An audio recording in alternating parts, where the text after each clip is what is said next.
Hi అండి. నమస్తే. Welcome back to our channel.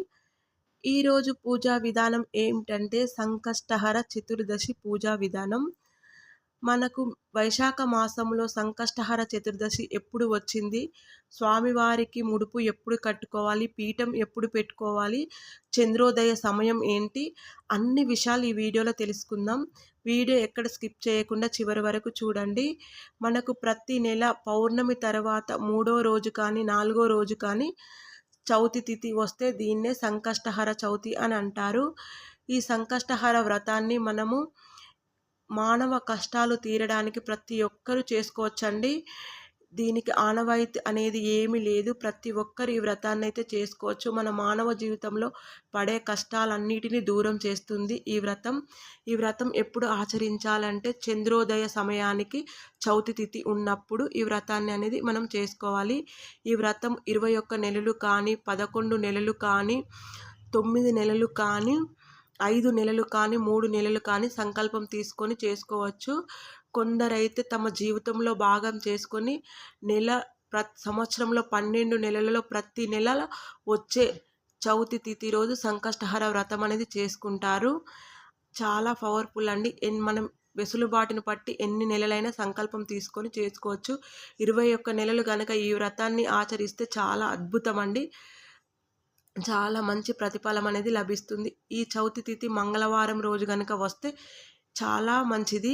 మంగళవారం చవితి తిథి వస్తే దీన్ని అంగారక చవితి అని అంటారు. ఈ అంగారక చవితి రోజు ఎవరైనా ఈ వ్రతాన్ని కొత్తగా ప్రారంభించాలనుకున్న వారు మంగళవారం వచ్చినప్పుడు ప్రారంభిస్తారు.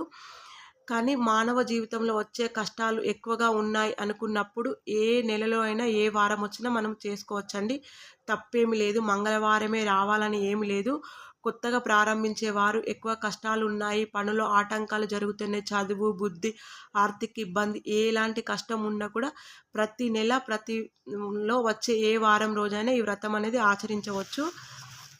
అయితే మనకు ఈ వైశాఖ మాసంలో ఎప్పుడు వచ్చిందంటే మే 26వ తేదీ ఆదివారం రోజు సాయంత్రం 5:54 చవితి తిథి ప్రారంభమై మే 27వ తేదీ సోమవారము 4:44 వరకు చవితి తిథి అనేది ఉంది.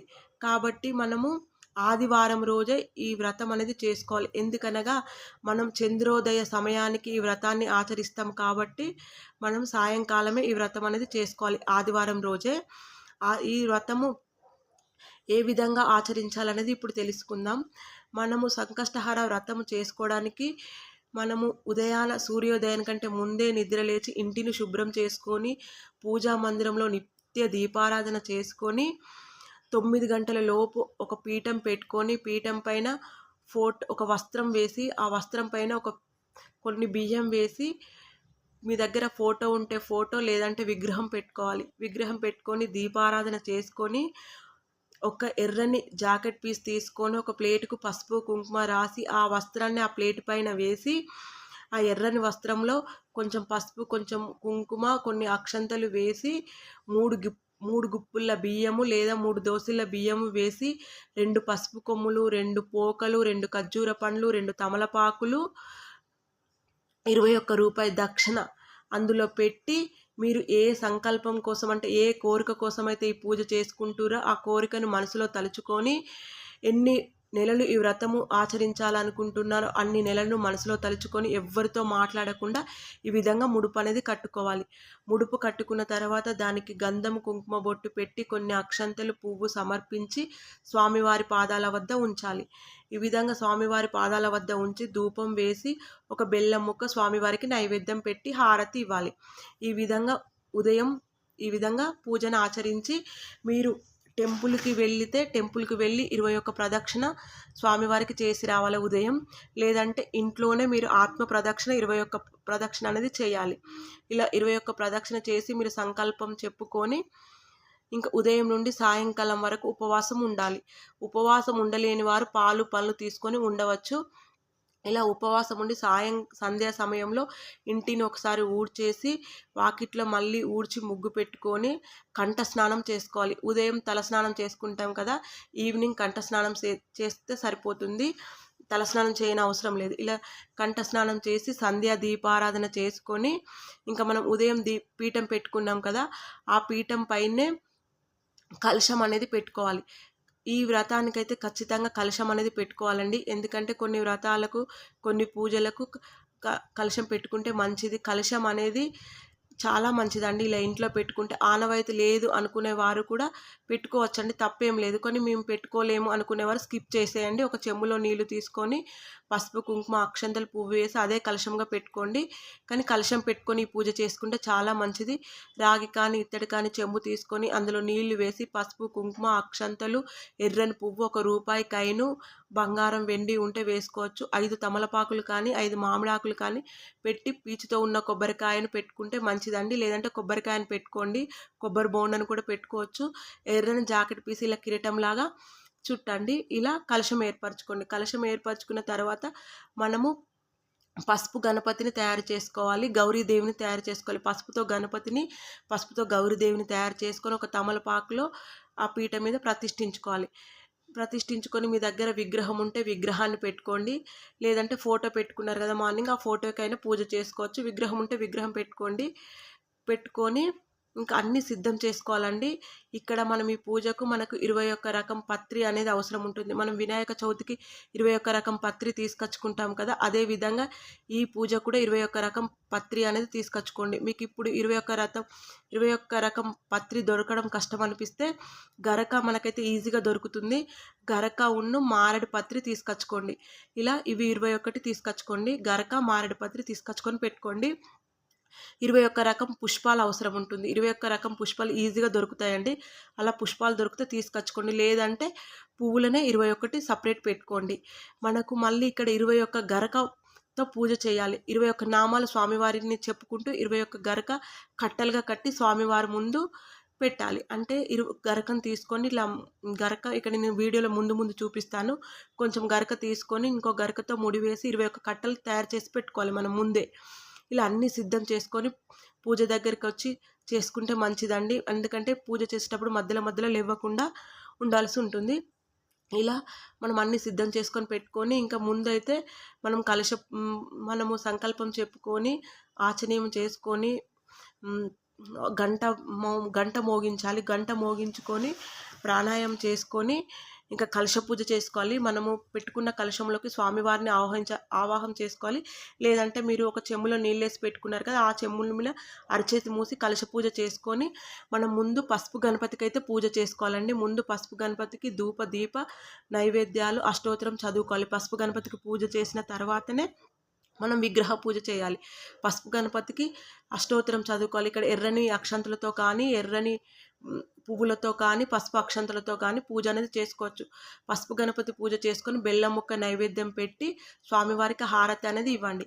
ఈ విధంగా పసుపు గణపతి పూజ అయిన తర్వాత మనము విగ్రహారాధన చేయాలి. విగ్రహం ఉంటే విగ్రహానికి ఆ పీట మీదకి మనము పిలిచినట్టు కూర్చోవడానికి పీట వేసినట్టు, కాళ్ళు కడిగినట్టు, చేతులు ఇలా భావన చేస్తూ పంచామృతాలు ఉంటే పంచామృతాలతో చక్కగా అభిషేకం అనేది చేయండి. మీ దగ్గర విగ్రహం లేదనుకోండి, ఫోటోకే కొన్ని నీళ్లు జీలకర్ర ఇవ్వండి, పాలు, పెరుగు అన్ని జీలకర్ర ఇవ్వండి. ఇలా ఫోటోకైనా చేసుకోవచ్చు. విగ్రహం ఉంటే చక్కగా అభిషేకం చేసుకోండి. అభిషేకం చేసుకున్న తర్వాత మెత్తని క్లాత్తో స్వామివారిని తుడిచి చక్కగా గంధం, కుంకుమ బొట్లు పెట్టి స్వామివారికి కట్టుకోవడానికి వస్త్రం ఇచ్చినట్టు ఒక దూదికి కొంచెం పసుపు కుంకుమ రాసి వస్త్రం సమర్పయామి అనండి. కొంచెం పత్తి తీసుకొని పసుపు కుంకుమ పెట్టి యజ్ఞోపవీతం సమర్పయామి అని ఇలా సమర్పించి అక్షంతలు, పువ్వులు, గంధము, కుంకుమ అన్నీ సమర్పించండి. అన్నీ సమర్పించిన తర్వాత స్వామివారికి అంగపూజ చేయండి. ఇక్కడ అంగపూజ పుష్పములతో కానీ, పసుపు అక్షంతలతో కానీ, ఎరుపు అక్షంతలతో కానీ వేటితోటనే అంగపూజ చేసుకోవచ్చు. పూజ చేసుకున్న తర్వాత ఇక్కడ పత్రి పూజ అని వస్తుంది కదా, పత్రి పూజ వచ్చినప్పుడు మీరు 21 రకం పత్రి తీసుకొచ్చుకుంటే పత్రి పూజ చేయండి. లేదంటే మారేడు పత్రి గరకతో చేయండి.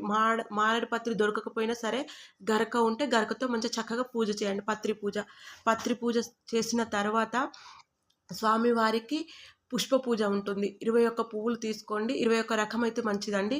లేదంటే 21 పువ్వులు తీసుకొని ఒక్కొక్క నామం చదువుకుంటూ ఒక్కొక్క పువ్వును స్వామివారి దగ్గర వేయండి. ఈ విధంగా చేసుకోండి. ఈ విధంగా చేసుకున్న తర్వాత స్వామివారి అష్టోత్తరం ఉంటుందండి. స్వామివారి అష్టోత్తరం మీరు గరకతో కానీ, పువ్వులతో కానీ, అక్షంతలతో కానీ పుష్పాలతో దేనితోటైనా స్వామివారి అష్టోత్తరం 108 నామాలు చదువుకుంటూ స్వామివారికి పూజ అనేది చేయండి. ఆ తర్వాత 21 గరకలు ఇప్పుడు నేను చూపించాను కదా, ఇలా కట్టలుగా కట్టుకొని స్వామివారి 21 నామాలు చదువుకుంటూ ఒక్కొక్క గట్టను స్వామివారి పాదాల వద్ద ఉంచండి. ఈ విధంగా స్వామివారి పూజ అనేది పూర్తిగా చేసుకున్న తర్వాత ఇంకా తర్వాత మనకు గౌరీదేవి పూజ ఉంటుందండి. ఒక శ్లోకం ఉంటుంది. ఒక శ్లోకం చదువుకుంటూ గౌరీదేవికి పసుపు, కుంకుమ, అక్షంతలతో పూజ అనేది చేయండి. పసుపు, కుంకుమతో అష్టోత్తరము అమ్మవారిది చదువుకోండి. ఈ విధంగా గౌరీదేవి పూజ చేసుకోండి. చేసుకున్న తర్వాత ఇంకా స్వామివారికి మనకు అర్ఘ్యం అనేది ఇవ్వాలండి. స్వామివారికి అర్ఘ్యం కొన్ని అక్షంతలు తీసుకొని స్వామివారికి అర్ఘ్యం అనేది ఇవ్వండి. స్వామివారికి అర్ఘ్యం ఇచ్చిన తర్వాత స్వామివారికి కథలు ఉంటాయి. సంకష్టహర చతుర్దశి వ్రత కథలు చదువుకోండి. అక్షంతలు చేతులు తీసుకొని స్వామివారి కథలు చదువుకొని అక్షంతలు స్వామివారి పాదాల వద్ద ఉంచి మన తలపైన వేసుకొని ఇంట్లో అందరు ఇంటిల్లి పాద ఈ అక్షంతలు వేసుకోవచ్చండి. ఇలా అక్షంతలు వేసుకొని ఆ తర్వాత చంద్రుడు వస్తే చంద్రునికి అర్ఘ్యం అనేది ఇవ్వాలండి. ఒకవేళ మీకు చంద్రుడు అనేది కనపడకపోతే, ఆకాశంలో మబ్బులు ఉండి చంద్రుడు కనపడకపోతే ఏం పర్వాలేదండి. మీరు టెర్రస్ పైకి వెళ్ళి చంద్రుడు ఆకాశంలో ఉన్నట్టు భావన చేస్తూ స్వామివారికి అర్ఘ్యం అనేది ఇవ్వండి. అయితే ఇక్కడ ముఖ్యంగా మనం స్వామివారికి ఏమి నైవేద్యం పెట్టాలి అంటే ఉండ్రాళ్ళు నైవేద్యం పెట్టాలండి. 21 ఉండ్రాలు చేసి స్వామివారికి నైవేద్యం అనేది పెట్టాలి. పాయసం అనేది పెట్టాలి. పెట్టి స్వామివారికి దీప నైవేద్యాలు సమర్పించి ఆ తర్వాత అర్ఘ్యాలు ఇవ్వాలి. కథలు చదువుకోవాలండి. ఇలా స్వామివారి పూజ పూర్తిగా చేసుకున్న తర్వాత మళ్ళీ మరుసటి రోజు పీఠం అనేది కదపాలండి. చాలామంది ఈ ముడుపును సాయంకాలం విప్పి స్వామివారికి ఉండ్రాలు చేసి పెడతారు. అలా చేసి పెట్టినా లేదు, మనం ఎన్ని నెలలు సంకల్పం చేసుకుంటామో అన్ని నెలల వరకు ముడుపు గాలి ధూళి తలగకుండా పెట్టుకొని ఎన్ని నెలలు సంకల్పం చేసుకుంటామో అన్ని నెలలు వ్రతం చేసిన తర్వాత కూడా ప్రసాదం అండి ఇరుగు పొరుగు వారికి పంచవచ్చు. లేదంటే మరుసటి రోజు ఈ ముడుపు విప్పి మనం స్వామివారికి ప్రసాదం వండి పెట్టి పీటను తీసేయవచ్చు. అందులో ఉన్న దక్షిణ తీసుకెళ్ళి మనం దగ్గరలో వినాయకుని టెంపుల్ ఉంటే వినాయకుని టెంపుల్ ఉండిలో వేసి రావచ్చు. వినాయకుడు ప్రతి టెంపుల్లో ఉంటాడు కదా, అక్కడ స్వామివారి ఉండిలో వేస్తే సరిపోతుంది దక్షిణ. ఇలా ప్రతి నెల చేసుకోండి. ముడుపు అనేది మీరు ఎన్ని నెలలు సంకల్పించుకుంటారో ఫస్ట్ నెల కడితే సరిపోతుందండి. ప్రతి నెల ఏం కట్టాల్సిన అవసరం లేదు. ఒక్క నెల కడితే సరిపోతుంది. ఒక నెల ముడుపు కట్టుకోండి. ఇంకా మీకు ఏమైనా పనులలో ఆటంకం కల్పిస్తుందంటే మీరు ఎప్పుడు కట్టుకున్నా ఏం లేదు, ముడుపు అనేది కట్టుకోవచ్చు. ఈ విధంగా స్వామివారి పూజ అనేది చేసుకోండి. మన మానవ జీవితంలో వచ్చిన ప్రతి కష్టం అయితే నెరవేరుతుందండి. ఈ రోజుకైతే వీడియో, మరొక మంచి వీడియోతో మళ్ళీ కలుసుకుందాం.